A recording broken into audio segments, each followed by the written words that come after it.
वक्त आ गया है असत्य के खिलाफ आवाज उठाने की और आप सभी लोगों के समर्थन की जरूरत है आर भारत के चीफ एडिटर अर्णव गोस्वामी को, क्योंकि वो सच्चे साथ है। वो किस लिए लड़ रहे हैं सभी को पता है। और महाराष्ट्र के मुख्यमंत्री उद्धव ठाकरे, वहाँ के पुलिस कमिश्नर परमवीर सिंह दैया की गुंडागर्दी खुलेआम सबके आप सामने आ चुकी है।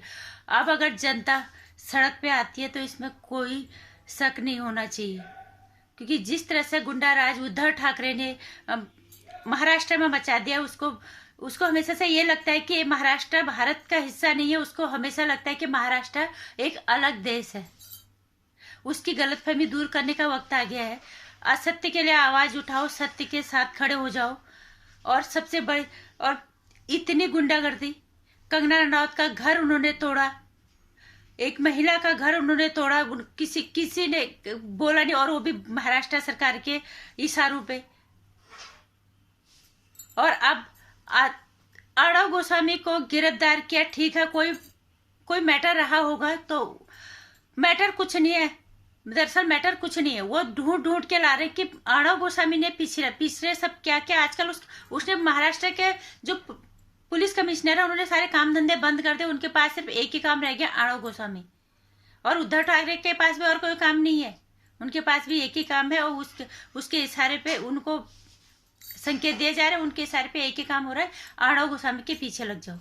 कभी उनके ऑफिस में अटैक करना, कभी उनके ऑफिस पे के सारे स्टाफ पे एफआईआर दर्ज कर देना, कभी उनके स्टाफ के सारे टॉयलेट पेपर से लेके उनकी हर चीज का बिल मांग देना, और कभी वहां के डेस्कटॉप के जो उनके वहां बैठे उसकी रिकॉर्डिंग मांगना।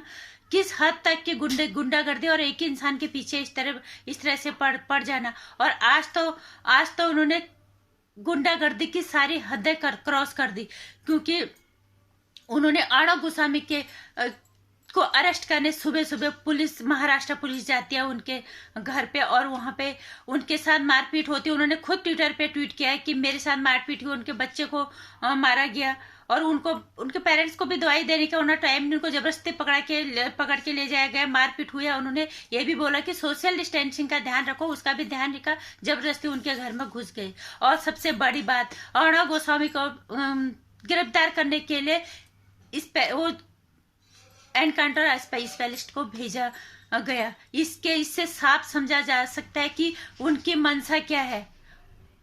वो चाहते हैं कि अर्णव गोस्वामी को एनकाउंटर कर दे और फिर बोल दे कि झड़प हुई थी और फिर वो वहां पे उसकी मौत हो गई। इस हद तक गुंडागर्दी, इस लेवल तक। अब वक्त आ गया है अर्णव गोस्वामी को खुल के समर्थन करने का। असत्य के खिलाफ आवाज उठाओ और मजबूती के साथ अर्णव गोस्वामी के साथ खड़े हो जाओ। नहीं तो कल को एक किसी और के साथ होगा। अगर अर्णव गोस्वामी जैसे इंसान के साथ इतना कुछ हो रहा है, इतनी बड़ी हस्ती के साथ, तो हम तुम जैसों को तो कीड़े मकोड़ों की तरह पैरों के नीचे ऐसे कुचल देंगे। इसलिए असत्य के खिलाफ आवाज उठाओ, जो गलत हो रहा है उसके खिलाफ बोलो और सत्य के साथ खड़े हो जाओ। सबको पता है अर्णव गोस्वामी किसके साथ खड़ा है, वो किस लिए अभी लड़ रहा है इतना।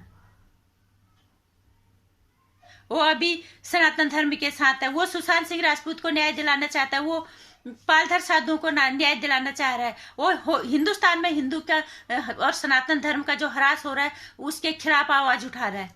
वो दिशा सल्यान को न्याय दिलाना चाहता है। इसीलिए, और जो लोग ये नहीं चाहते वो पीछे पड़े हुए हैं अर्णव गोस्वामी को। इसलिए भारत की जनशक्ति को एक होकर आज अर्णव गोस्वामी के साथ खड़े होने की जरूरत है। और दूसरी चीज, अर्णव गोस्वामी जब तक सत्य के साथ है, अर्णव गोस्वामी अब बहुत जल्दी, कहते हैं गजेंद्र चौहान ने ट्वीट किया था, विनाशकालीन विपरीत बुद्धि, उद्धव ठाकरे के दिन अब पूरे होने को है। और हम सिर्फ मोदी जी से और केंद्र में जितने भी मंत्री हैं, गृह मंत्री, सबसे एक ही चीज कहना चाहिए कि महाराष्ट्र में राष्ट्रपति शासन जो है वो लागू हो जाना चाहिए, क्योंकि वहां गुंडाराज हद से ज्यादा बढ़ गया। उसने सोच लिया कि महाराष्ट्र पे किसी का कंट्रोल नहीं चल सकता।